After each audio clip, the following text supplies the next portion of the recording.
여러분 안녕하세요. 이제 히브리서의 그 전반적 이야기를 다루는 서론의 네 번째 시간이 되겠습니다. 제가 이제 세 번에 걸쳐서 서론에 대한 이야기를 마무리 지으려고 했는데 이렇게 말씀을 드리다 보니 또 말씀이 길어지고 그래서 이 네 번째 시간까지 왔습니다. 이 네 번째 시간이 지난 다음에는 이제 히브리서 본문 연구로 들어가게 되겠습니다. 예, 이번 시간에는요, 그 마지막 시간으로서 히브리서 전체에서 이렇게 굵직굵직하게 한 주제를 8가지 정도로 뽑아서 이야기를 해보고요. 그리고 난 다음에는 히브리서의 구조가 크게 또 나누어서 어떤 식으로 흘러가는지, 그 흐름이 어떤 식으로 흘러가는지에 대해서 이렇게 나누어 보도록 하겠습니다. 히브리서의 핵심 내용이다. 그러면 또 핵심적이기도 하고 또 히브리서에서 또 주요한 그 뼈대가 되는 내용은 예수 그리스도의 우월성에 대한 논증입니다. 왜 예수 그리스도의 우월성에 대해서 논증을 해 나가야 되느냐 하면은 이제 현실의 환난과 핍박과 여러 가지 그 고통당하는 것을 못 이겨서 그리스도에 대한 신앙 고백을 이기고 유일한 구원자가 되시는 예수 그리스도를 버리고 옛 종교로 돌아가려는 그러한 움직임에 대해서 이제 경고하고 그리스도의 믿음에 굳게 붙어 있게 하기 위해서는 예수 그리스도가 어떤 분이신가 이것을 확실하게 깨닫게 하는 것이 필요하기 때문에 그래서 그리스도의 우월성에 대해서 히브리서 저자가 많은 부분을 이렇게 할애해서 이렇게 증거하고 있는 것을 봅니다. 거기에다가 이제 어찌하든지 그 그리스도를 붙잡고 인내하는 믿음으로 이렇게 나아가라. 그래서 이제 인내하는 믿음에 대한 부분들이 나오고요. 또 인내하는 믿음이 추상적이고 그런 것이 아니라 구체적으로 삶 속에서 어떻게 실현되어야 되는가 그것에 대한 말씀들을 이렇게 나누고 있다고 봅니다. 그래서 제가 8가지 주제를 뽑은 것 중에 이제 간략간략하게 그 주제들에 대해서 말씀을 드리려고 합니다. 첫 번째 주제는요, 그리스도의 신분적 우월성에 대해서 이야기를 합니다. 그리스도는 하늘 보좌에 앉으신 하나님 보좌 우편에 앉으신 영원한 왕이시라는 거. 또 하늘 성소에 계시는 영원한 대제사장이라는 거.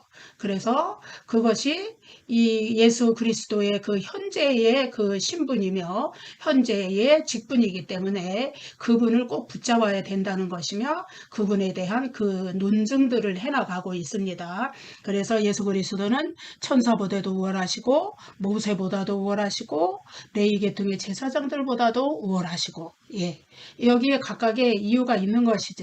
천사보다 우월하다는 것은 당시에 천사 숭배의 사상이 있었기 때문에 그보다 우월하다는 것을 이야기해 주는 것이고 모세보다 우월하다는 것도 마찬가지로 구약의 그 모든 전통을 완성하시고 최종적으로 그 의미를 성취하신 그리스도가 되신다는 면에서 그러하고 또 레위 계통의 제사장 직분과 그 제사 그런 모든 것들 면에서도 예수 그리스도가 우월하시다는 것은 그 모든 것을 완성하신 분 여전히 예수 그리스도라는 것을 이렇게 논증함으로써 그들에게 참 길을 가르쳐 주고 있는 것입니다. 성도들이 그리스도의 이러한 존재에 대한 재인식을 통해서 이제는 그리스도만 내가 붙잡아야 구원을 얻을 수 있구나. 이런 확실한 믿음 안에 거하게 하기 위해서 그렇다면은 현실에 아무리 어려움이 있어도 현실에 아무리 고난이 있어도 예수 그리스도를 붙잡고 나아갈 수 있는 그 믿음의 용기와 담대함이 생길 수 있기 때문에 그것에 대해서 예수 그리스도의 한마디로 그 정체성에 대해서 깨우쳐 주시는 겁니다. 그들이 처음 예수 그리스도를 믿었을 때는 잘 알았었겠지만 그러나 이제는 그들의 마음이 식어지고 그들이 믿음에서 떨어지면서 그 약화되었을 믿음 때문에 그리스도에 대한 존재도 그 존재에 대한 그 인식도 약화되었을 것이죠. 그것을 이제 히브리서 저자는 다시 한번 일깨워 줌으로써 견고하게 그들이 그리스도에 대한 믿음으로 돌아오게 하기 위해서 그리스도의 정체성에 대해서 이렇게 확실하게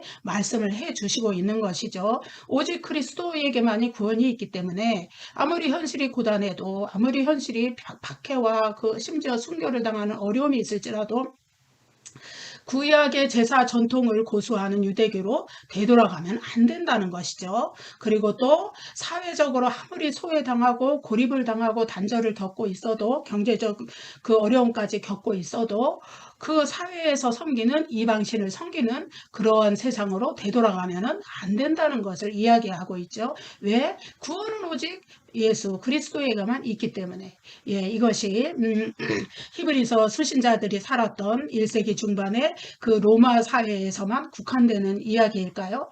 아닙니다. 오늘날에도 우리가 이제 그 많은 이단들이 있고 그래서 그리스도의 그 진리를 왜곡시키는 일들이 일어나고 그리스도의 진리를 변질시켜서 말하는 그런 이단적 사상들이 존재하지요. 그리고 또 종교다원주의라는 또 그 엄청난 그 예수 그리스도의 구원의 진리를 왜곡시키는 그런 사상도 있습니다. 여러분 종교다원주의가 무엇일까요? 그거는 하나님께로 가는 길은 예수 그리스도를 통해서만 가는 것이 아니다. 하나님께로 이르는 길은 여러 길이 있다. 그래서 구원은 오직 예수 그리스도로서만 이루어지는 것은 아니다. 다른 길을 통해서도 구원받을 길이 있다. 이게 종교다원주의의 본질이고 핵심입니다. 그래서 오늘날 이제 그 종교다원주의를 자유주의 신학에서 많이 받아들이고 수용하는 것에 대해서 우리는 이거는 성경적이 아니고 이거는 기독교의 믿음을 제대로 보존하는 것이 아니기 때문에 단호한 태도를 우리가 가져야 될 줄로 믿습니다. 왜냐하면은 성경에서 말씀하시기 때문이죠. 구원자는 오직 예수 그리스도이시고 우리는 오직 예수 그리스도를 통해서만 구원 얻는 것을 우리가 알기 때문입니다. 성경에서 한 두 구절 정도 말씀드려 볼게요. 요한복음 13장 6절에 보면은 예수님께서 말씀하시죠. 내가 곧 길이요 진리요 생명이니 나로 말미암지 않고는 아버지께로 올 자가 없느니라. 예수 그리스도 말미암지 않고는 예수 그리스도를 통하지 않고는 예수 그리스도를 믿는 믿음을 가지지 않고서는 다른 방법으로는 하나님 아버지께 우리가 나아갈 수 있는 방법이 없어요. 히브리서에는 보좌 앞에 나아간다 이런 말씀들이 겉면의 문맥에서 이렇게 나타나거든요. 하나님의 보좌 앞에 우리가 나아가서 하나님을 섬기고 예배하고 찬양하고 기도하고 그 구원의 길에 서 있게 되는 것은 오직 예수 그리스도를 믿는 믿음 외에는 아무것에도 존재하지 않는다는 것을 우리가 알 수 있습니다. 그 다음에 이제 또 사도행전 4장 12절 여러분 많이 아시는 구절이죠. 다른 이로서는 구원을 받을 수 없나니 천하 사람 중에 구원을 받은 만한 다른 이름을 우리에게 주신 일이 없음이니라. 예수 그리스도 외에는 우리에게 구원자로 제시해 준 이름이 없습니다. 하나님의 말씀에서 그렇게 말씀하고 있기 때문에 우리는 그 자유주의 신학이나 이런 데서 종교다원주의를 이렇게 받아들이는 그러한 것들을 분명히 경계해야 되고 그래서 예수 그리스도의 믿음의 길 구원의 길이 변질되거나 왜곡되지 아니하도록 지켜내는 것이 진리를 지키는 일인 것을 우리가 믿습니다. 그래서 마찬가지로 그 1세기의 로마 사회에서의 여러 형편에서 예수 그리스도를 놓고서도 구원의 길을 얻을 수가 있다고 착각하고 오해하는 그래서 내가 좀 더 편하게 살 수 있고 좀 더 이 핍박과 고난과 이런 것들을 피할 수 있는 길로 나아가고 싶어하는 그러한 그리스도인들에게 이제 그 히브리서 저자가 이런 경고를 하고 있는 것이죠. 이런 구절들을 통해서 그래서 예수 그리스도의 올바른 정체성을 너희가 다시 인식하고 오직 그분을 붙잡아야만 너희에게 구원이 있다는 것을 이렇게 깨우쳐 주는 것입니다. 두 번째는 큰 주제를 보면은요. 완전하고 영원한 우리의 대제사장 예수 그리스도에 대한 이야기가 굉장히 성경에 상당한 분량을 차지해서 나오죠. 무려 4장 14절부터 쭉 나오는데 이거는 예수의 대제사장 직분에 대한 이야기입니다. 그래서 무슨 얘기냐 하면은 예전에 하나님께서 구약 시대에 레위 계통의 율법을 따라서 레위 계통의 제사장 직분을 세우셨습니다. 그래서 대제사장 직분이 아론의 후손 중에서 그 대제사장 직분이 낮지만은 대대로 아론의 후손 중에서 이렇게 예, 계승을 했지만은, 그런데 그것은 율법에서 정한 대로 한시적인 율법에 의해서만 그들이 대제사장 직분을 감당했고, 또 그들은 또 사람인지라 또 무엇이 있었냐면은 자기 자신이 스스로 죄인의 연약함을 가지고 있는 불완전한 인간으로서 대제사장 직분을 감당했다는 것이에요. 그렇지만은 우리의 그 영원한 대제사장이신 예수님께서는 이제 무엇이냐면은 이제는 그 효력을 다한 그 제사장 율법에 근거하지 않고 이제는 새 언약의 기초에서 영원한 대제사장 직분을 가지셨다는 것을 이렇게 증거합니다. 예수 그리스도께서는 인간과 똑같이 되셨지만은 흠은 없으신 분이시죠. 죄는 없으신 분이에요. 그렇지만은 인간과 동일하게 되셔서 인간의 죄를 짊어지고 담당하신 분이죠. 그분은 온전하고 죄가 없으시니까 거룩하신 대제사장이십니다. 그래서 이 대제사장 직분에 대한 주제가 이렇게 히브리서에서 증거가 되는 것입니다. 그리고 세 번째 주제는요, 그리스도의 속죄 사역의 우월성에 대해서 이야기하고 있습니다. 이것은 무엇과 대조되느냐?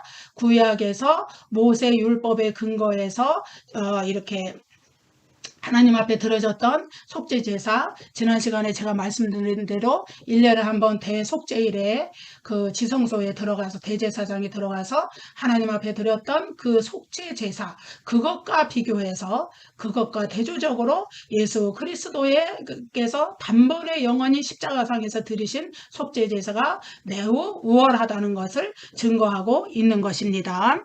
그래서 옛 언약에서는 지상의 성소가 있었지만은 새 언약의 아래 제사장 그 속죄 제사는 하늘 성소가 있었고, 그래서 옛 언약의 제사는요, 염소와 황소의 피를 뿌려서 제사 직분이 수행이 됐었어요. 그렇지만은 그것은 1년에 단 한 번 드린다는 것은 내년 속죄일에, 내년 그 유대력으로 7월 10일이 되면 다시 그 똑같은 속죄 제사가 드려져야 된다는 것을 증거합니다. 그것은 뭐냐 하면은 그 속죄 제사의 효력이 한시적이었다는 거예요. 지금서부터 1년 동안, 그리고 내년 1년에는 또다시 속죄 제사를 드려야 되는. 그래서 그거는 또 1년 후에 다시 속죄 제사를 드릴 때는 지난 1년간, 그러니까 먼저 번 속죄 제사를 드리고 난 뒤에 또 내가 그동안에 속죄 제사를 드렸다는 것에 대해서 그 지난 1년간의 죄를 생각나게 해주는 거예요. 깨닫게 해주는 거예요. 자각하게 해주는 거예요.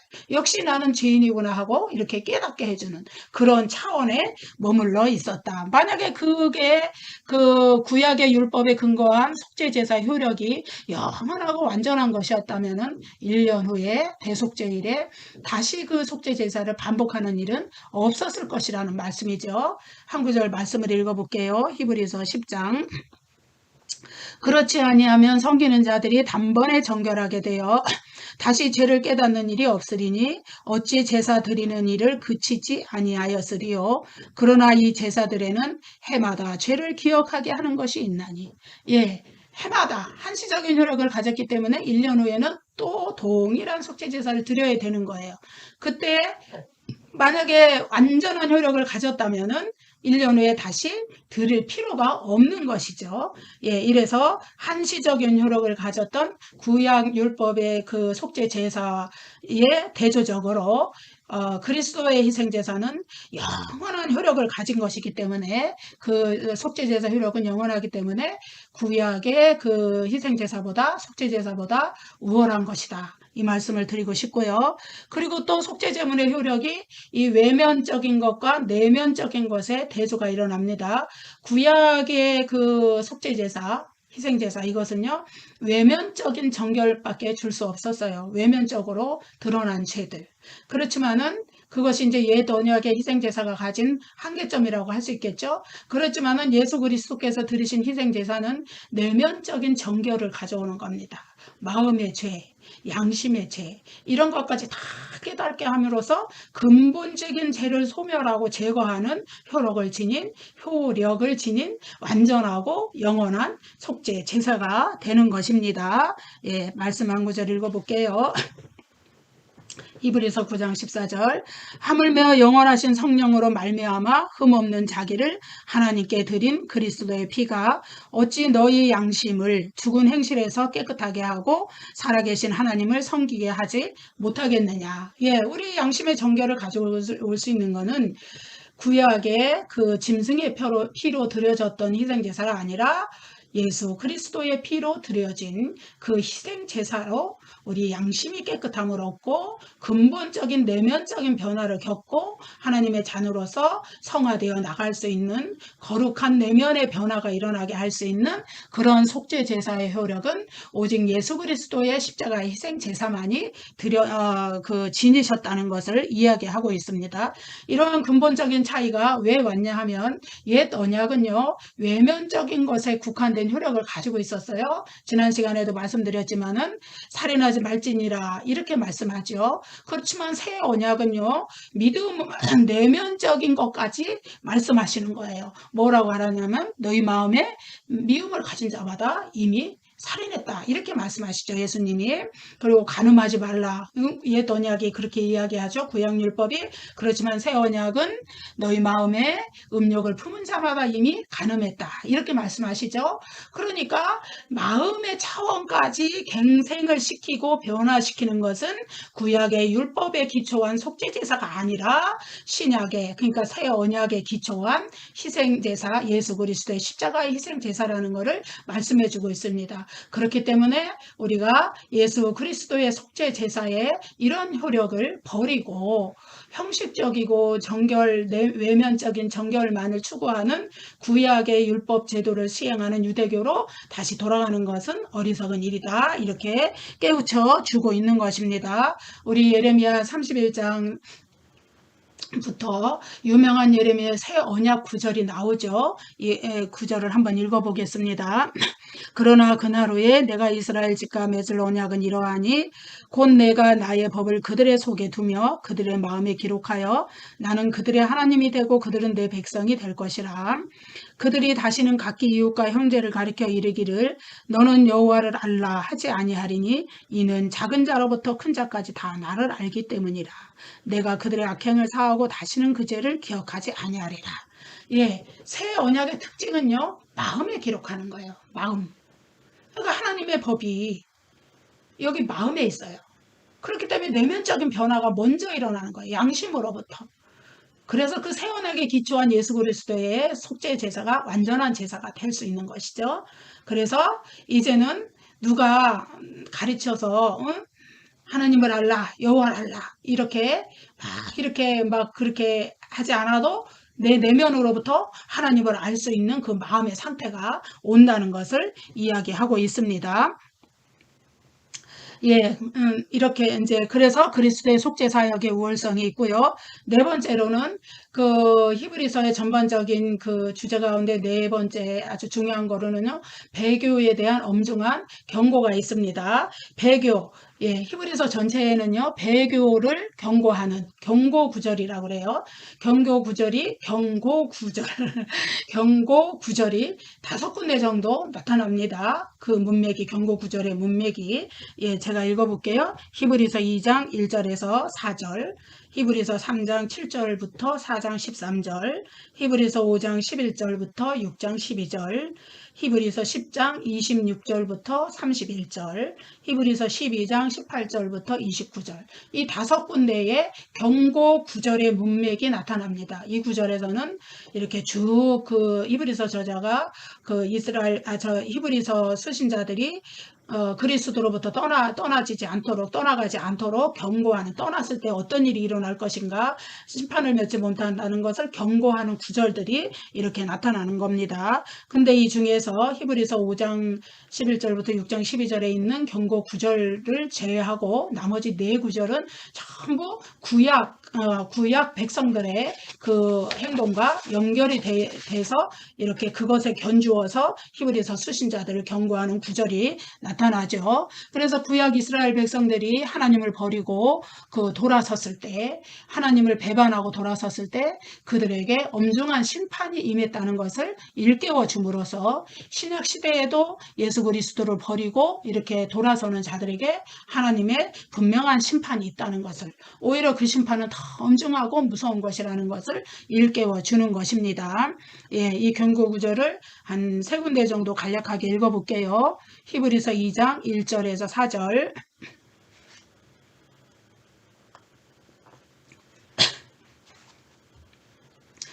그러므로 우리는 들은 것에 더욱 유념함으로 우리가 흘러 떠내려가지 않도록 함이 마땅하니라. 천사들을 통하여 하신 말씀이 견고하게 되어 모든 범죄함과 순종하지 아니함이 공정한 보응을 받았거든. 우리가 이같이 큰 구원을 등한히 여기면 어찌 그 보응을 피하리요. 천사들을 통하여 주신 말씀, 예, 구약의 모세 율법을 이야기하는 거죠. 그 말씀을 어긴 자들도 어떻게 했나요? 모든 자기네들의 범죄함, 순종치 아니함, 그런 행동에 대해서 분명하게 하나님께 공정한 보응을 받았다는 거예요. 공정하다는 거예요. 예, 자기 행동, 행한 대로 갚아주시는 하나님께서 그거를 그들이 범죄한 만큼, 순종하지 아니한 만큼 보응을 해주셨다는 거예요. 예. 여러분, 그 성경에서 보응이라는 말은요, 중립적인 가치를 지닌 말입니다. 말하자면은 내가 보응하리라. 이것은 상보를 다 의미하는 겁니다. 잘못한 것에 대해서는 심판을 받아야 돼요. 잘한 것에 대해서는 복을 받아야 되고 상을 받아야 돼요. 그것을 다 이렇게 포함한 개념이, 그래서 보응입니다. 행한 대로 갚아주시는 하나님이시기 때문에 그것은 하나님이 정하신 하나님의 법칙인 거죠. 그렇기 때문에 그들이 자신들이 하나님을, 광야에서 하나님을 얼마나 거역하고 불순종하고 하나님을 원망하고 막 이렇게 했어요. 괜히 출애굽했다 막 이러면서 그런 것에 대해서 하나님이 엄중한 심판을 행하셨다는 거예요. 그래서 광야 1세대는 못 들어가잖아요. 결국은 가나안에 못 들어가고 이제 그 광야에서 출생한 2세대와 또 여호수아 갈렙만이 들어가는 일이 발생을 하죠. 그런데 하물며 그들도 그랬는데 우리 같이 큰 구원을 받은 우리가, 큰 구원, 어제도 말씀드렸죠. 주님한테서 예수 그리스도께 직접 말씀을 들은 1세대 그리스도인들이 전하여 준 복음, 그 복음을 받았다는 거예요. 표적과 기사와 능력과 여러 가지 기적들을 맛보면서 그것과 함께 복음 전함을 받았다는 거예요. 이 히브리서 수신자들 2세대 그리스도인들이. 그런데 그 큰 구원을 등한히 여기면 구약 세대들도 이러한 보응을 받았는데 우리도 어떤 보응을 받지 않겠느냐, 그것을 경고하는 겁니다. 그래서 분명하게 하나님 앞에 심판을 받는다는 것을 이야기하는 거죠. 그 다음에 이제 히브리서 3장에서 한 구절 더 읽어드릴게요. 경고 구절입니다. 그러므로 성령이 이르신 바와 같이 오늘 너희가 그의 음성을 듣거든 광야에서 시험하던 날에 거역하던 것 같이 너희 마음을 완고하게 하지 말라. 거기서 너희 열조가 나를 시험하여 증험하고 40년 동안 나의 행사를 보았느니라. 그러므로 내가 이 세대에게 노하여 이르기를 그들이 항상 마음이 미혹되어 내 길을 알지 못하는도다 하였고 내가 노하여 맹세한 바와 같이 그들은 내 안식에 들어오지 못하리라. 형제들아, 너희는 삼가 혹 너희 중에 누가 믿지 아니하는 악한 마음을 품고 살아계신 하나님에게서 떨어질까 조심할 것이요. 오직 오늘이라 일컫는 동안에 매일 피차 권면하여 너희 중에 누구든지 죄의 유혹으로 완고하게 되지 않도록 하라. 우리가 시작할 때에 확실한 것을 끝까지 견고히 잡고 있으면 그리스도와 함께 참여한 자가 되리라. 이 말씀이 같은 말씀이죠. 광야 세대가 40년 동안이나 하나님을 경노하게 하는 일이 많았어요. 그래서 그 하나님을 시험하고 하나님을 증명해 보이는 거죠. 하나님을 살아계신지 안 살아계신지 막 시험하고 자기네 나름으로 막 증명해보고, 그래서 뭐 아론의 쌍난 지팡이 사건도 나오고, 그렇죠? 예, 그런 이야기가 막 나오는 거예요.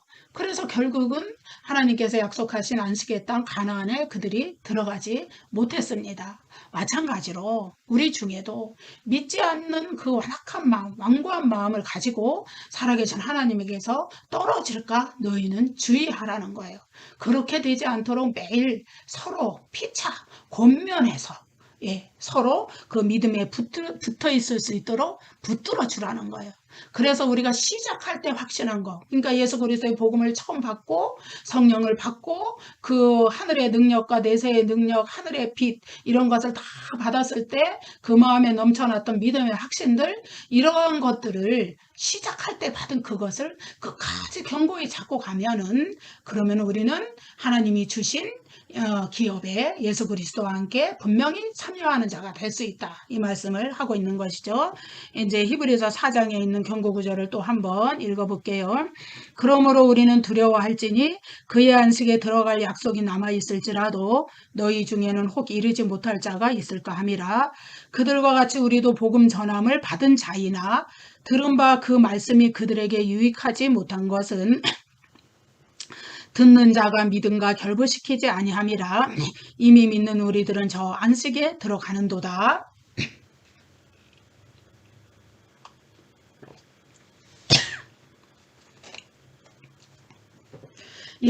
구약의 백성들이 복음 전함을 이미 받았어요. 여기서 이제 물론 복음 전함은 예수 그리스도의 그 복음 그거 직접적인 이야기를 하는 건 아니지만은 어쨌든 복음 전함을 받았습니다. 그렇지만은 그들이 믿음을 거기에 결합하지 않았을 때 그들은 어떻게 됐냐? 결국 가나안에 들어가지 못했습니다. 그들이 만약에 그 믿음을 결합했다면 충분히 이미 하나님이 주신 가나안 땅에 들어갔을 거예요. 자, 우리가 여기서 민수기 13장의 사건을 좀 생각해 볼 수 있습니다. 민수기 13장에서 모세가 이제 가나안 땅을 정탐하러, 하나님께서 주신 약속의 땅 가나안 땅을 정탐하러 각 지파에서 한 사람씩 12명을 정탐꾼으로 보내죠. 그들이 이제 40일 동안 그 땅을 정탐하고 돌아왔습니다. 그런데 그 중에서 여호수아와 갈렙을 제외한 10 정탐꾼이 어떻게 보고합니까? 그들은요, 복음과 동시에 무엇을? 악평을 같이 전했어요. 여기서 복음은 기쁜 소식이에요. 우리는 물론 신약시대의 복음의 개념은 예수 그리스도의 십자가와 부활입니다. 예수 그리스도의 십자가와 부활을 믿는 그 믿음으로 우리가 구원 얻는다. 그것이 복음의 본질이에요. 그렇지만 이제 이 민수기 사건에서 복음, 이거는 하나님이 젖과 꿀이 흐르는 땅을 우리에게 주셨다. 정말로 거기 들어가 봤더니 젖과 꿀이 흐르는 정말로 기름지고 비옥한 땅이더라. 이게 복음이에요. 기쁜 소식이에요. 하나님이 그걸 약속으로 주셨기 때문에. 그런데 그것만을 주었을 때 믿음을 결합해서 이제 하나님이 그것을 주시기로 약속하셨으니까 우리가 들어가서 우리의 것으로 취하자. 하나님이 주실 것이다. 이렇게 나와야 되는데 악평을 하죠. 뭐라고? 그 땅은 과연 그런 땅이지만, 기름진 땅이지만 뭐라고? 그 땅 거주민은 막 강해. 커. 거인이야. 막 안악자손 같아. 거기다가 또 그 성은 얼마나 크고 높고 견고한지. 그래서 그 땅 그 거인 같은 그 안악 자손들에 비하면 우리는 뭐 같다고? 우리 스스로 우리를 보니까 메뚜기 같아. 메뚜기처럼 우리는 정말로 초라하고 그런 존재야. 그러니까 우리는 이제 말하자면 다 죽었다 이거죠. 그렇게 했을 때 그 10 정탐꾼의 그 땅에 대한 악평, 그것을 들은 그 이스라엘 백성들이 어떻게 합니까? 막 땅을 치며 통곡을 하며 뭐라고 합니까? 민수기 14장에 가면 우리가 애굽 땅에 있을 걸 왜 우리를 출애굽시켜서 이 고생을 하게 하느냐, 왜 여기에서 우리를 죽게 하느냐 이러면서 원망을 하죠. 모세와 아론을 원망하고 하나님을 향해서 원망하고, 그것은 대적하는 행위입니다. 하나님이 주신 약속, 그것에 그들의 믿음을 결합하지 못했을 때 어떤 결과가 일어났냐 하면은 자기들의 존재는 큰 현실 앞에, 안악자손 거인, 거인 안악자손 앞에, 크고 견고한 성 앞에, 또 강한 그 땅의 주민들 앞에 어떻게 했어요? 자기는 메뚜기 같은 존재에 불과해서 우리는 저기 들어가면은 죽을 것이다. 이런 낙심과 좌절이 왔을 때 하나님의 약속이라는 그 복음, 그거는 온데간데가 없고 자기네들의 그 현실만 크게 보였던 거예요. 그러니까 나는 메뚜기 같이 초라한 존재니까 울 수밖에 없는 거예요. 통곡할 수밖에 없는 거예요. 그렇지만 여호수아와 갈렙은 믿음을 결합하죠. 비록 그 땅 주민이 그렇지만 안악자손도 있고 그렇지만 크고 견고한 성이지만 우리는 들어간다. 왜? 하나님이 약속하셨기 때문에 하나님이 우리에게 주실 것이다. 예. 그렇지만 이미 그 하나님을 원망하고 하나님을 대적한 이 사람들의 눈에는 보이지 않았어요. 여호수아와 갈렙. 그래서 나중에 결국은 이 원망했던 이들 1세대 그리스도인들은 다 광야에서 죽어서 엎드러지게 되고 이제 그들의 그 광야에서 출생한 그들의 자손들만이 들어가게 되는데 예외적으로 여호수아와 갈렙은 하나님께 믿음을 결합한 하나님의 약속에 대해서 믿음을 발휘한 이들은 들어가게 되는 것을 볼 수 있습니다. 예, 우리가 이제 경고구절 한 3군데 정도 봤습니다. 이제 나중에 가면 더 자세한 얘기를 할 수 있겠죠. 이렇게 해서 이제 히브리서에는 이 경고 구절이 군데군데 이렇게 있어가지고 예수 그리스도에 대한 기독론을 이야기해 주는 동시에 그러니까 너희는 그러한 그리스도에게서 떨어지지 않아야 한다는 말로 그 경고하는 말로 또 그 경고 구절이 삽입되어 있는 겁니다. 그 다음에 그 경고 구절만 삽입되어 있느냐? 아닙니다. 이제는 인내하는 믿음에 대한 이거는 격려하는 차원이에요.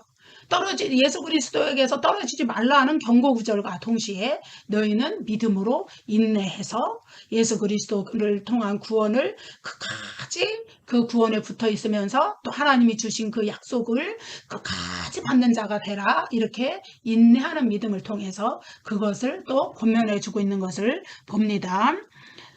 히브리서 저자가 이제 그리스도의 속죄 사역에 대한 우월성, 그리스도께서 그 속죄 사역을 완성하시고 구속주로서 창조주로서 지위를 회복해서 이제 하나님 보좌 우편에 왕으로 앉으셔서 우주 만물을 통치하시는 분이시고 그분이 또 우리들을 위해서 중보해 주시는 분이시고 그분이 또 고난 속에서 우리와 연대하면서 그 모든 것을 견디시고 승리하신 분이라는 거, 그런 것을 다 증거해 주는 이유는 무엇인가? 그것을 통하여서 그 히브리서 수신자들이 그러한 말씀을 통하여서 그리스도에게서 떨어지지 않고 또 인내하는 믿음으로 하나님의 약속을 끝까지 받아 누릴 수 있도록 하는 것이죠. 그래서 인내하는 믿음을 권면합니다. 인내하는 믿음, 왜 인내하는 믿음을 권면하느냐? 그는 하나님의 신실하신 속성 때문에 그래요. 하나님은 신실하신 분이에요. 자신이 약속하신 것을 그대로 지키시는 분이셔요. 또 하나님은 더군다나 맹세로 자신의 약속을 보증하신 분이에요. 그래서 한번 읽어볼게요. 히브리서 6장. 하나님은 약속을 기업으로 받는 자들에게 그 뜻이 변하지 아니함을 충분히 나타내시려고 그 일을 맹세로 보증하셨나니 이는 하나님이 거짓말을 하실 수 없는 이 두 가지 변하지 못할 사실로 말미암아 앞에 있는 소망을 얻으려고 피난처를 찾은 우리에게 큰 안위를 받게 하려 하십니다. 예, 하나님이 약속을 주셨어요. 하나님의 기업의 약속, 예, 구원의 약속, 예. 이미 예수 그리스도를 믿을 때 우리의 구원이 시작됐지만은 구원의 완성은 성화의 과정을 거쳐서 예수 그리스도의 재림, 그리고 또 그 재림 후에 또 있을 부활, 이러한 것들을 통하여서 또 영원한 생명을 얻고 또 영생의 복을 누리게, 새하늘과 새 땅에서 종말의 완성 때에 영원한 복락을 누리게 하는 그 모든 약속, 그것을 하나님이 무엇으로 보증을 하셨냐? 자신의 맹세로 보증을 하셨다는 거예요. 하나님은 약속을 기업으로 받는 자들에게 자신의 그 약속을 기업을 하나님의 나라라는 기업을, 영생이라는 기업을 주시겠다는 그 약속을 자기 뜻이 변치 않는다는 그 약속에 대한 자기 뜻이 변치 않는다는 것을 보증하셨는데 무엇으로 보증하셨냐? 자기 맹세로 보증을 하셨다는 거예요. 예. 그리고 또 우리가 그 약속을 끝까지 신실하게 믿고 나갈 수 있는 거는 하나님은 거짓말을 하실 수 없는 신실하신 분이시기 때문에 그 하나님을 믿고 하나님의 약속을 믿고 현실의 모든 고난에 이겨갈 수 있는 그 믿음과 담대함이 우리에게 있다는 것을 말씀하는 겁니다. 그래서 그것을 소망으로 우리가 현실에는 비록 어렵지만은 그 소망의 닻을 붙잡고 끊임없이 하늘나라를 향하여서 전진하고 있는 것이에요. 예. 그래서 인내하라는 거는 인내하는 믿음을 왜 가져야 되느냐. 예, 그 이유에 대해서 히브리서 10장 36절에서 말씀해 줍니다. 너희에게 인내가 필요함은 너희가 하나님의 뜻을 행한 후에 약속을 받기 위함이라. 예. 인내하는 믿음으로 하나님의 뜻을 행하는 그런 삶을 살아나갔을 때 마침내 하나님께서 주시는 영원한 생명의 기업을 우리가 받는다는 것을 이야기해주고 있습니다. 그 다음에 이제 6번째 또 주제는요.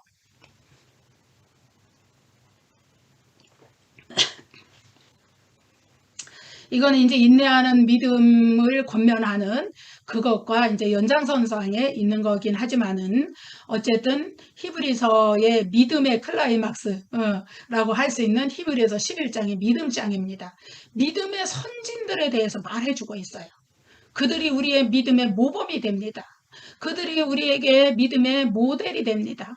물론 가장 큰 모델은 예수 그리스도이지만은 그 이전에도 구약의 전 역사를 통해서 믿음의 선진들의 믿음을 쭉 이렇게 보여줌으로써 히브리서 저자는 그들은 약속, 그러니까 예수 그리스도의 구원의 약속을 멀리서 보고 아직 성취되는 것을 보지 못했지만은 그러나 하나님의 약속을 믿고 끝까지 믿음의 삶을 이 세상에서 살았다는 것을 히브리서 11장에서 증거해줘요. 물론 히브리서 11장에 나오는 믿음의 선진들이 완전한 뭐라 그럴까요? 신앙적으로, 인간적으로, 도덕적으로 모두 완벽한 사람들이었다. 이거는 아니에요. 그건 아니에요. 그들도 실수가 있었어요. 아브라함도 실수가 있었죠? 아브라함의 실수 중에 그 유명한 것이 자기 아내를 아내가 아니고 너희 동생이라고 속이고, 근데 이삭도 또 동일한 실수를 하죠. 하여튼 실수가 있었어요. 또 많습니다. 어쨌든 그 몇면을 이제 히브리서 11장에 가서 우리가 살펴볼 것이지만은 인간적으로는 실수가 있었고, 심지어 또 믿음이 또 이렇게 처음부터 끝까지 동일하게 완벽했냐? 아니에요. 아브라함도 믿음의 실수를 한 적이 있어요. 왜? 하나님이 분명히 사라를 통하여서 하늘의 별과 같은 바닷가의 모래 같은 그러한 약속의 자손을 주실 것을 약속하셨는데 그걸 기다리지 못하고 이제 사라가 이렇게 권면해주는, 나는 늙어서 소망이 없으니까 하가를 통해서 자손을 보라는, 그걸 넙죽 받아들여서 어떻게 해요? 이스마엘을 출생하잖아요. 그래서 이스마엘 때문에 처음에 이삭이 좀 어려움을 겪죠. 그런 믿음의 실수를 분명히 해요.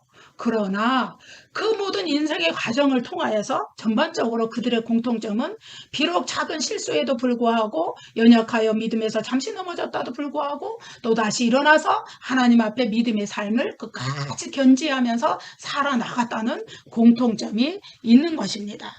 우리도 마찬가지죠. 우리도 신앙을 가진 후에 우리가 실수 안 합니까? 또 믿음에서 떨어진 적이 없습니까? 믿음이 또 연약해져서 뒤로 물러가서 막 헤매는 적이 많잖아요. 예, 믿음이 연약해져서 어느 때인가는 내가 왜 이렇게 믿음이 없나, 이런 회의를 우리 각자가 또 마음에 품을 때도 있을 것이라고 믿어요. 예, 마찬가지예요. 누구나 인간은 왜 그럴까요? 인간은요, 완벽한 존재가 아니에요. 불완전해요. 하나님이 인간을 불완전하고 그런 존재로 창조하신 건 아니에요. 하나님은 창세기에서 처음에 만드셨을 때, 우주 만물을 만드시고 인간을 만드셨을 때 마음에 너무 좋으셔서 보시기에 좋았더라 이러시잖아요. 그런데 하나님은 인간 창조는 완전하게 하셨지만은 무엇이 문제였느냐? 사탄의 미혹을 따라서 거기에 넘어가서 인간이 죄를 저질렀을 때 인간은 불완전한 존재가 됐어요. 왜? 의심이 생기고 불안이 생기고 믿지 못하는 그 불신앙의 그 속성이 생기고, 그것들이 우리가 하나님에 대해 가진 믿음을 조금씩 침식하고 흔들어가면서 때때로 우리가 그것들에게 넘어지기 때문에 우리가 비록 예수 그리스도를 믿는 믿음을 가졌어도, 하나님의 약속을 믿는 믿음을 가졌어도 흔들리고 넘어지는 거예요.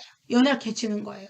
그래서 그러한 것들을 모두 이겨내기 위하여서 또 그러한 것들을 분별해내고 아 이것은 사탄의 전략에 내가 넘어간 것이구나 하고 이렇게 분별해낼 수 있기 위하여서 항상 기도에 깨어 있어야 되고 성령의 능력이 충만해야 되고 하나님의 사람으로 우리가 구별된 삶을 살 수 있어야 되는 거, 그것이 바로 이 믿음의 선진들이 가르쳐 주는 것이라고 믿습니다. 히브리서 12장 2절 한번 읽어볼게요. 믿음의 주요 또 온전하게 하시는 이인 예수를 바라보자. 그는 그 앞에 있는 기쁨을 위하여 십자가를 참으사 부끄러움을 개의치 아니하시더니 하나님 보좌 우편에 앉으셨느니라. 예, 히브리서 11장에서 믿음의 선진들에 대해서 쭉 얘기를 해주다가 히브리서 12장에 딱 들어가서는 예수 그리스도를 얘기합니다. 예, 히브리서 11장에 그분들이 믿음의 선진들이 우리의 믿음의 모델이고 우리가 일생 동안 믿음의 경주를 해나가면서 본받아야 될 사람들이지만은 그러나 그 클라이막스에 그 절정에 우리의 가장 믿음의 모델이 되시고 우리의 믿음의 주님, 예, 그분은 바로 예수 그리스도신데 그분도 고난 당하실 때 자기 고난을 십자가를 부끄러워하지 아니하시다가 이제 마침내 그것을 다 감당하고 이기셨을 때 하나님 보좌 우편에 왕으로서 그 앉으시는 그런 영광을 맛보셨다는 거예요. 마찬가지로 이 믿음의 사람들도 그러한 삶을 살았는데 이 땅에서는 나그네처럼 이 땅에서는 가진 것이 없는다처럼 이렇게 연구한 기업이 자기네들에게 없는 것처럼 연구한 도성이 없는 것처럼 그런 믿음의 자세로 항상 순례자로서 살았던 그들도 이제 나중에 영원한 하나님의 성에 입성하면서 이러한 영광을 얻었다는 그런 얘기. 예. 그래서 믿음의 선진들의 얘기가 인내하는 믿음의 그 본이라고 할 수 있겠죠. 우리가 본받아 갈 수 있는. 예. 그 다음에 이제 7번째 주제를 보면은요, 징계에 대해서 이야기를 합니다.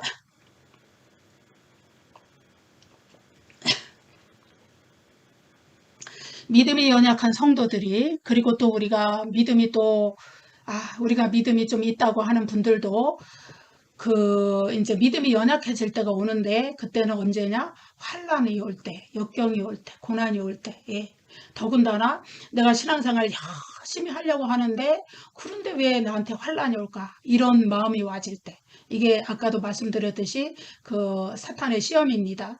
그럴 때 넘어지기가 쉬운 거예요. 그래서 내가 왜 환란을 당해야 되는지 그런 거에 대해서 우리가 히브리서 저자는 징계의 차원에서 이야기를 해줍니다. 징계, 그러면은 세상적인 언어로 우리가 이해할 때는 무언가 잘못해서 받는 거죠. 징계받는다. 무언가 잘못해서 받는 거죠. 근데 이제 이 한글 개역에는 징계라고 번역을 해놨는데 원문에는 이게 파이데이아예요. 파이데이아. 그리고 영어에서는 디서플린 이렇게 제가 좀 영어 발음이 별로입니다. 이렇게 얘기를 해줘요. 그거는 뭐냐 하면 영어의 그것은 훈련이라는 말이에요. 헬라어의 그 말은 파이데이아, 교육이라는 말이에요. 근데 그 말씀을 우리 한글 성경에서는 징계라고 번역하니까 뭔가 내가 하나님 앞에 잘못해서 맞은 것 같이 이렇게 느껴지는 거잖아요. 그런데 이제 이 헬라어 원문의 파이데이아라는 그 의미를 보면은 우리가 이것을 이해할 수 있습니다. 교육이라는 말이에요, 이거는. 그래서 고대 헬라어에서 이 파이데이아, 그래서 우리 아마 제가 예전에 어린이 주일학교를, 했어요. 어린이 주일학교 전도사님이었어요. 근데 파이데이온 선교회라는 것이 있었던 것 같아요. 근데 그 파이데이온은 파이데이아의 그 복수형입니다. 파이데이아는 단수형이고 교육이라는 말이에요. 어린 아이들을 교육해서 깨닫게 하고 또 잘못된 것이 있으면 또 교정해주고 그런 절차를 거쳐서 훈련, 가르침, 교육 이런 거를 통해서 그 어린 아이를 제대로 이렇게 제대로 된 그 인성과 모든 것을 가진 존재로 이렇게 성장시켜 나가는 거. 그게 파이데이아의 원뜻입니다. 그래서 한글 성경의 징계라는 말은 헬라어 성경으로 보면 파이데이아라는 말인데 이 말은 교육이다. 그래서 양육, 훈련, 지식, 교정 이런 말들로 번역이 되는 말입니다. 그래서 우리가 환난을 당하는 것을 하나님 앞에 징계받는다. 이거는 뭐냐 하면은 하나님 앞에 내가 올바른 영적 사람으로, 올바른 하나님의 사람으로, 올바른 그 하나님 나라에 합당한 자로 성장되어 나가기 위해서 하나님께 교육을 받는 과정이다. 예, 그렇게 이해하시면 되는 거예요. 그러면은 내가 받는 환난이 억울하지 않아요. 나 예수 믿고 열심히 충성하고 열심히 헌신하는데 하나님 내가 왜 이런 징계를 받습니까? 이러면 억울하잖아요. 마음이 막 괴롭고 그러다 사탄의 미혹에 넘어져서 하나님으로부터 멀어져요. 그렇게 되면. 그렇지만은 그 환난을 당할 때도 그저 하나님 앞에 그냥 기도하세요. 눈 감고 하나님을 부르고 너무 환난이 극심해서 너무 고난이 힘들어서 기도조차 안 될 때, 아, 내가 왜 이런 고난을 받는지 이해가 안 될 때 그저 하나님만 부르세요. 찬양하시고 기도하시고 하나님께 영광 돌리고 그러다 보면은 하나님께서 눈물을 확 쏟아지게 하시면서 그냥 하나님 사랑이 감사하게 여겨지고 하나님 은혜가 그냥 나한테 이렇게 확 임하는 걸 경험하게 돼요. 그러면서 그냥 감사해져요. 현실은 변한 게 없는데 현실은 다 이렇게 똑같은 환경에 내가 여전히 처해 있는데 근데 하나님 앞에 기도하고 하나님께 감사하고 하나님께 찬양하면서 찬양이라는 거는 하나님이 옳습니다 하는 것, 그것을 고백하는 행위나 마찬가지예요. 왜? 내가 원망이 나는데 내가 환경이 지금 너무 괴로워서 원망밖에 나지 않는데 어떻게 하나님께 하나님이 옳습니다 할 수 있어요. 그렇죠? 그렇지만은 내가 하나님께 찬양을 한다는 것은 하나님이 옳습니다. 하나님, 내가 어떤 환난을 당해도, 내가 어떤 곤란을 당해도 항상 하나님은 옳으십니다. 이거를 고백하는 거예요. 인정하는 거예요. 그러할 때 하나님으로부터 깨우침이 와져요. 그러면은 현실에 있는데 환난은 보이지 않고 오직 하나님 은혜 안에서 행복함과 감사함과 평안함을 느끼는 거예요. 기도로 이런 것들을 체험하시면 환난이 그렇게 힘들지 않게 넘어갈 수가 있습니다. 물론 우리가 당하는 환난은요, 그 히브리서의 수신자들이 당하는 그 환난과는 뭐 비교도 할 수 없는 것이라고 할 수 있겠죠. 그렇지만은 어쨌든 우리가 우리 각자의 삶을 생각할 때는 원래 그러잖아요. 그 남의 떡이 내 거보다 크다. 그리고 남의 그 저기도 내 고생은 남의 그것보다도 훨씬 작은 것도 크게 느껴진다. 이거잖아요. 그러니까 예, 히브리서 수신자들도 얼마나 그 고난의 삶을 살았을지라도 우리도 우리의 삶에서 각자 겪는 그 힘들고 어려운 삶이 느껴질 때 우리도 시험에 빠질 수 있는 거예요. 얼마든지. 그래서 그런 때에는 기도의 자리를 떠나지 마라. 매일 정한 시간에 하나님 앞에 기도하고 또 깊이 기도하세요. 기도 시간을 늘려서 기도 안에 깊게 머무르는 거예요. 오래 머무르는 거예요. 기도를 할 줄 모르는 분들은 사도신경도 외우시고 주기도문도 외우시고 찬양도 부르시고 또 방언기도 하시는 분들은 또 그런 기도도 하시고 또 그것도 안 되면 또 말씀을 막 소리내서 읽어도 좋고 그렇게 하면서 하나님 앞에 오랜 시간 머무르다 보면은 하나님께서 은혜를 부어주세요. 그러면은 그 환난을 이길 수가 있고 아 내가 받는 이 징계가 예 교육이라 그랬잖아요. 하나님께서 나를 성장시켜 나가는 교육의 일환이다. 이것이 마음에 와지면 예, 평안해지는 거예요. 어차피 없어질 세상이고 어차피 다 우리가 죽을 때 놓고 갈 세상의 일인데 이것이 좀 어렵다고 내가 낙심하고 좌절할 게 무엇인가. 나에겐 하나님이 계시고 하나님께서 나에게 영생을 약속하셨고 나에겐 나를 위하여서 기도해 주시는 예수 그리스도의 중보가 계시고 나를 도와주시는 성령님 정말로 그분이 계셔서 지금도 나를 위하여서 탄식해 주시고 중보해 주시고 기도해 주시는데 내가 무엇이 어렵고 예 그런 막 마음들이 막 와지면서 이겨지는 거예요. 그 환난이 다 극복이 되고 그 환난을 통해서 믿음이 확 성장이 돼 버리는 거예요. 예 그렇습니다. 그래서 이 징계는 굉장히 유익한 것이다. 그래서 여기 뭐라 그래요? 그 징계는 우리에게 유익을 주기 위한 것이고 우리가 의의 평강한 열매를 맺기 위한 것이다. 하나님의 의의 사람으로 우리가 다듬어지고 우리 속에 평강한 열매를 맺게 하기 위한 것이다. 그래서 히브리서 12장에 보면 뭐라 그래요? 징계 없는 사람은 사생전 친아들이 아니다 그러잖아요. 하나님이 우리를 아들과 같이 너희를 대우하시나니 아비가 징계하지 않는 아들이 어디 있느냐. 육신의 아버지도 징계를 하는데 자식을 잘 되라고, 예, 회초리를 들고 가르치고 잘 되는 길로 막 이끌어 가려고 노력을 하는데, 하물며 우리 모든 영의 아버지이신 하나님께서 우리의 유익을 위해서 징계하는 것은 너무나 당연한 것이다. 예, 이런 말씀이 나오죠. 그래서 히브리서에서는 환난을, 우리가 당하는 고난을 징계 차원에서 이해한다. 예, 이것도 히브리서의 큰 주제 중에 하나가 되겠죠. 히브리서 12장에 가면 이제 다시 봅시다. 예, 8번째로, 예, 그러면은 인내하는 믿음이 있다고 믿음을 소극적으로 내가 그냥 믿음만 다 지키고 있으면 되느냐? 그렇지 않아요. 히브리서 쓰신 자들은 사실은 그 인내하는 믿음 자체가 자기 삶, 생활, 일상생활과 다 관련이 돼 있다고 그랬잖아요. 인간 그 그리스도를 향한 믿음 때문에 사회생활에 소속해서도 배제가 되고 경제적인 활동도 못하고 또 사회에서 공개적인 조롱도 받고 손가락질을 받고 그러는 가운데서 인내하는 믿음을 지켜가는 거예요. 그런데 그 인내하는 믿음이 그냥 단순히 내 속에서 소극적으로 잘 참고 현실의 어려움을 참는 데만 있는 게 아니라 적극적으로 실천하는 삶을 통해서 나타나라는 것을 히브리서의 이제 마지막 부분에서 이야기해주고 있습니다. 그래서 히브리서의 제일 마지막 문맥 13장 그쪽에 가면은요, 화평함과 거룩함을 추구하고 은혜와 경건의 생활을 하고 찬미, 하나님께 찬양하라는 거예요. 어려울수록 찬양하라는 거예요.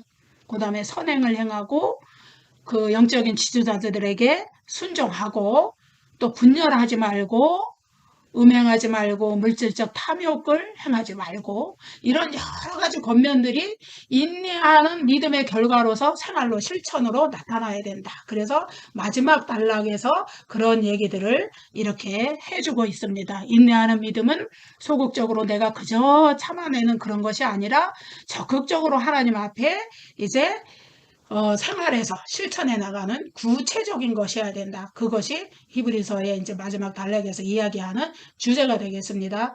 그래서 지금까지 이제 히브리서의 그 흐름이랄까 주제랄까 이것을 이렇게 8가지 정도로 말씀을 드려봤어요.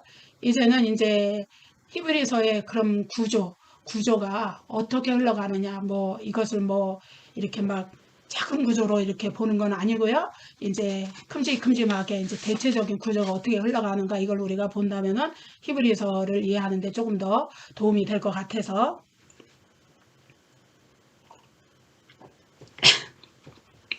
그 말씀을 드려보겠습니다. 아까도 말씀드렸듯이 히브리서는요, 그 그리스도에 대한 믿음을 버리고 옛생활로 돌아가려는 분들한테 그리스도의 정체성을 일깨워서 그리스도에 대한 믿음에 굳게 붙어 있어라, 그렇게 권면하는 그런 서신이기 때문에요. 그리스도의 우월성, 그것을 증거하는 본문이 엄청 많은 부분을 차지하고, 거기에 이제 중간중간에 무엇이 있냐면은 그리스도에게서 떨어지면 안 된다는 것을 경고하는 경고 구절이 있고, 또 거기에 인내하는 믿음에 대한 권면 구절이 있고, 또 마지막으로는 그 인내하는 믿음을 구체적으로 실천하면서 살라는 그러한 또 문맥이 있고, 이런 식으로 이제 흘러가게 됩니다. 그래서 이제 구체적으로 보면은요, 히브리서는 이제 10장 18절 19절 요것을 이렇게 어떤 분기점으로 해서 이렇게 이제 나눠진다고 할 수 있어요. 그래서 10장 1장 1절부터 10장 18절까지는요 이제 어떻게 하냐면은 예수 그리스도에 대한 증거, 예, 그것을 우월성을 증거하는 것, 그것이 그 히브리서의 그 전반부라고 할 수 있는 거거든요. 그것이 쭉 이어집니다. 예수 그리스도의 왕의 신분, 왕의 통치권, 그리고 예수 그리스도의 고난, 대제사장 직분, 또 속죄 사역, 새 언약, 뭐 이런 것들을 다 증거해 주는 게 10장 18절에서 끝이 나요.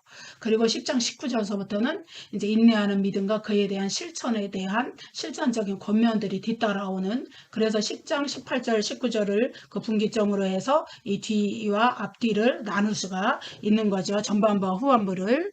그러면 이제 전반부는요, 이제 1장서부터 4장 13절까지는요.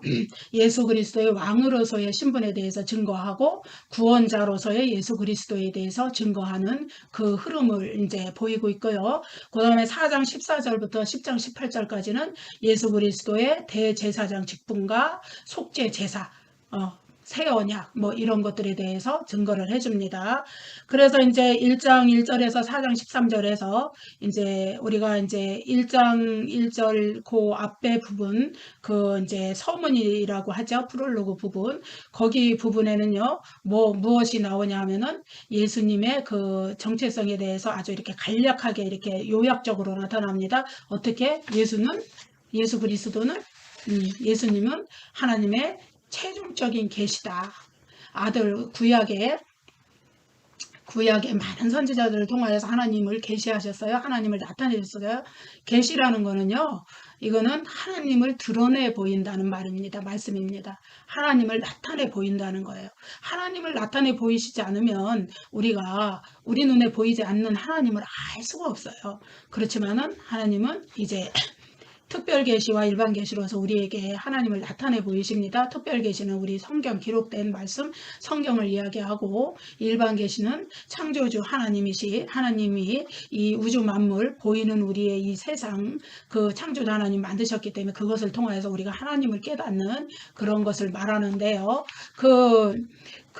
이제 구약의 선지자들을 통하여서 특별 계시를 계속 주셨었어요. 예언을 주셨었죠. 하나님의 뜻을 전달하셨어요. 구약의 모세 오경과 또 구약의 선지자들 통해서 이렇게 전해 주셨지만은 그러나 이제 마지막에 최종적인 계시는 예수 그리스도로 말미암아서 왔다는 것을 말합니다. 그러니까 예수 그리스도의 사역, 예수 그리스도께서 이루신 사역, 또 구원 사역, 또 예수 그리스도께서 말씀하신 것, 예수 그리스도의 인격 그 자체, 또 인간으로 오신 예수 그리스도 그 자체가 하나님의 특별 계시라는 거예요. 하나님의 최종적인 계시라는 거예요. 마지막에 말씀을 예수 그리스도를 통해서 우리에게 하나님을 나타내 보이셨다는 거예요. 그래서 예수님이 그러잖아요. 나를 본 자는 아버지를 보았다. 그러고요. 요한복음에 보면은 나는 아버지에게서 들은 것을 행한다. 아버지에게서 본 것을 행한다. 이렇게 말씀하시잖아요. 그래서 예수 그리스도를 본다는 것은 하나님 그 자체를 본 거나 마찬가지예요. 그래서 유대 땅에 살던 그 이스라엘의 예수님 당시에 살던 사람들은 어땠을까요? 너무 사실은 행복한 사람들이었어요. 자기 눈으로 직접 봤잖아요. 예수 그리스도를. 그런데도 그들이 어리석어서 예수 그리스도를 십자가에 못 박고 말았지만은 그러나 우리는 기록된 말씀으로서 예수 그리스도께서 역사적으로 이 세상에 존재하셨고 그분이 또 우리를 위하여 십자가 희생을 지셨고 부활하셨고 승천하셨고 하나님 보좌 우편에 왕으로 앉으셨고 이러한 사실들을 우리는 기록된 말씀을 통하여서 우리가 알 수가 있는 것이기 때문에 어쨌든 예수 그리스도를 통해서 하나님은 자신을 나타내셨다. 예수 그리스도는 마지막 계시다. 예수 그리스도에 대한 약속을 구약에서부터 쭉 해오시다가 성취하시고 이제 재림의 약속까지 하셨는데 그것도 기록된 말씀대로 이루어질 것이다. 예수 그리스도에 대한 모든 말씀이 다 성취되었기 때문에 재림에 대한 약속도 반드시 성취될 것이다. 우리가 이제 그것을 믿는 것이죠. 우리의 믿음은 바로 그분이 하나님의 본체의 형상이시고 하나님의 영광을 나타내시는 하나님의 영광의 광채이시고 그런 겁니다. 그래서 서로 히브리서 맨 앞부분에서 그 얘기를 해주고 있어요. 그 다음에 이제 1장 4절부터 2장 18절까지는요. 천사보다 우월하신 그리스도에 대해서 얘기하시면서 하나님 보좌 우편에 왕으로서 앉으신 그 그리스도에 대한 논증을 쭉 해주고 있죠. 이렇게 또 3장서부터 4장 13절까지는요. 예수 그리스도께서 모세보다 뛰어나신 우리의 구원자이시다. 그것을 이제 이야기해주고 있어요. 그래서 이러한 이제 모든 증거들은 이제 히브리서 저자가 구약 성경의 인용문들을 통하여서 다 이렇게 논증하면서 이렇게 해석을 해주고 있는 것을 우리가 알게 됩니다. 그 다음에 이제 히브리서 4장 14절부터 10장 18절까지가 여기가 이제 예수님의 대제사장 직분과 속죄 사역에 대해서 이야기를 해주고 있는 부분이에요. 굉장히 그 범위가 넓죠.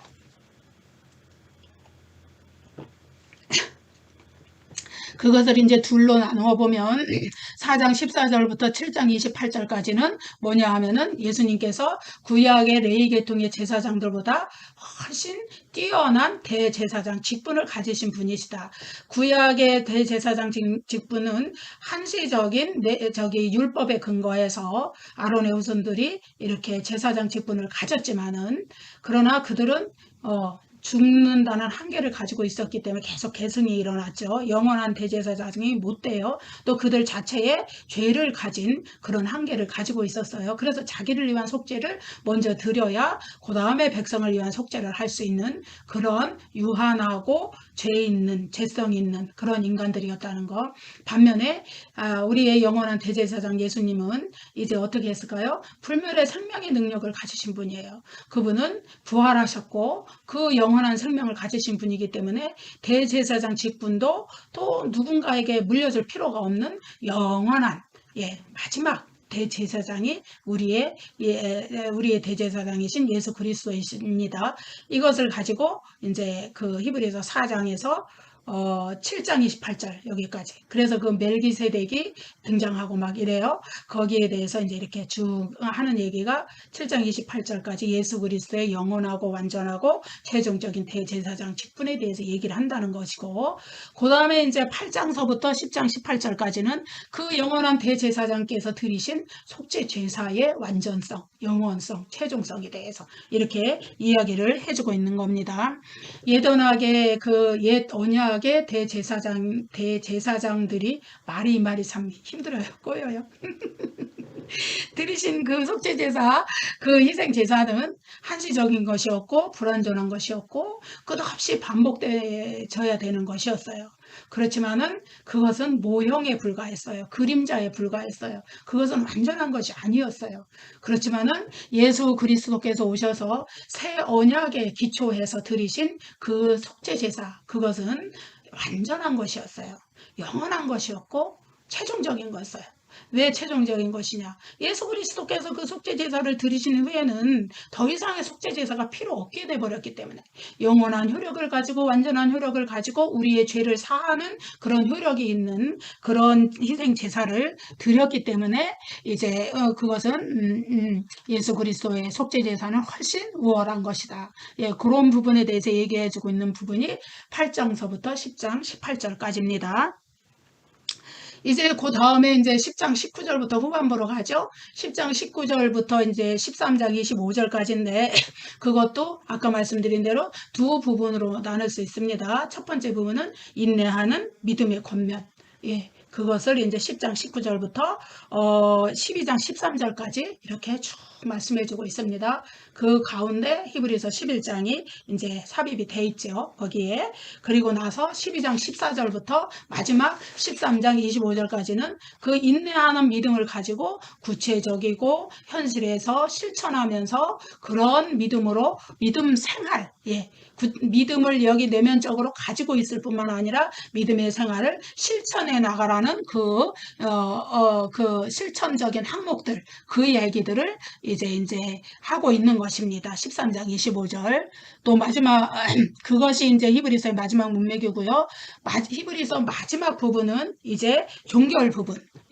거기에는요, 우리가 이제 사실 시작 부분에서는, 다른 서신서와 달리 저자, 수신자, 문안인사, 이런 것들이 좀 생략이 됐어요. 그렇지만 마지막 부분에는 제대로 서신서의 그 형식을 갖추고 있어요. 어떤 개인적인 부분, 부탁, 또 문안인사, 또 축도, 이렇게.